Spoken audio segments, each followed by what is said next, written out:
Assalamualaikum warahmatullahi wabarakatuh. Perkenalkan, nama saya Latifah Desi Fitriani. Di sini saya akan menjawab pertanyaan tugas video untuk hari ke-1. Yaitu pertanyaan yang pertama, jelaskan lahirnya dasar pemikiran dari kata bimba. Yaitu lahirnya dasar pemikiran dari kata bimba tersebut yaitu dengan tujuan hidup manusia bahagia dan selamat, seperti itu. Kemudian tentu kita tahu bahagia yang sebenarnya itu seperti apa. Bahagia yang sebenarnya itu bukan punya mobil mewah, punya rumah mewah, punya uang banyak, tidak seperti itu. Tetapi di dasar pemikiran di bimba ini yang dimaksud untuk mencapai tujuan hidup bahagia dan selamat yaitu kita menjadi seorang pembelajar, dan kita juga dengan belajar dan menjadi seorang pembelajar di bimba ini kita pasti akan mencapai kebahagiaan, seperti itu.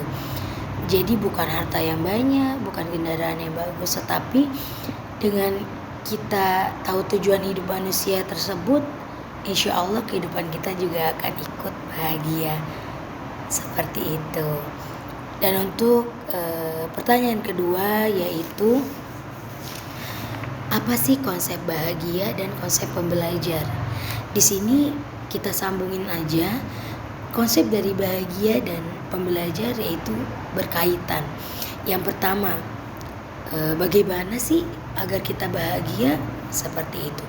Salah satu kunci utama untuk meraih kebahagiaan yaitu kita menjadi seorang pembelajar, dan kita mau belajar dan berbuat baik, seperti itu.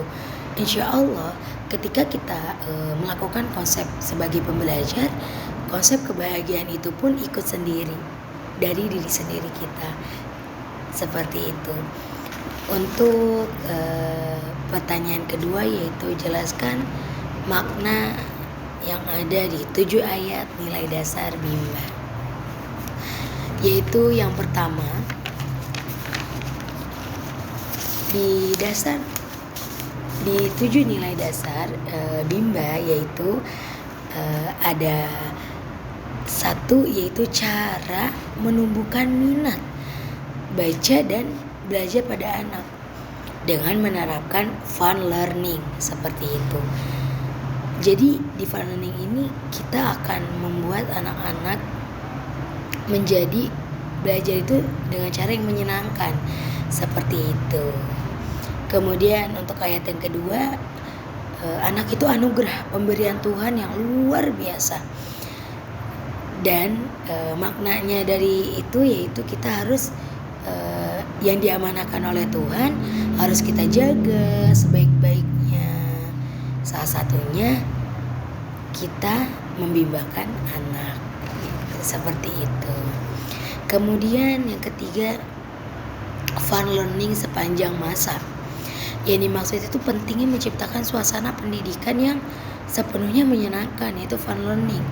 Karena agar minat baca anak itu semakin tumbuh dan nyaman, seperti itu. Kemudian yang keempat, kita harus menerapkan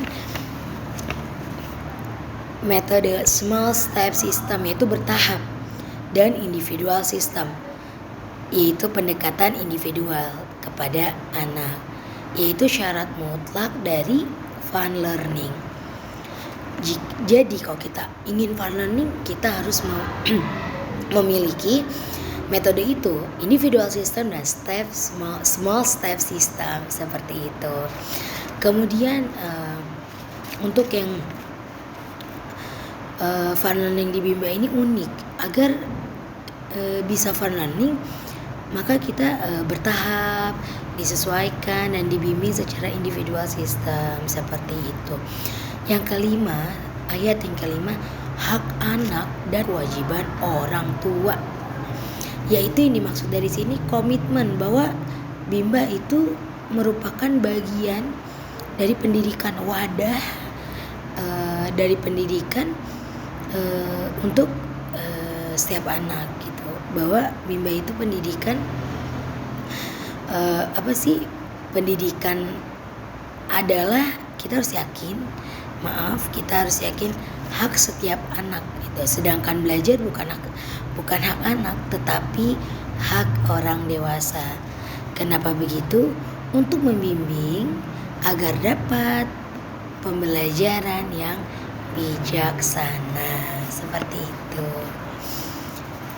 Kemudian untuk ayat yang ke-6, komunitas Bimba senang belajar mandiri sepanjang hayat.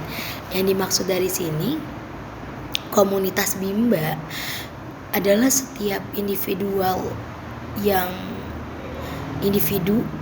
yang tergabung itu menyatakan ingin membimbakan dimulai dari diri sendiri. Jadi kita harus belajar dari diri kita sendiri. Kalau kita sudah ada niat, ada kemauan dari diri kita sendiri, insya Allah kita juga akan bisa membimbakan orang lain. Contohnya seperti anak.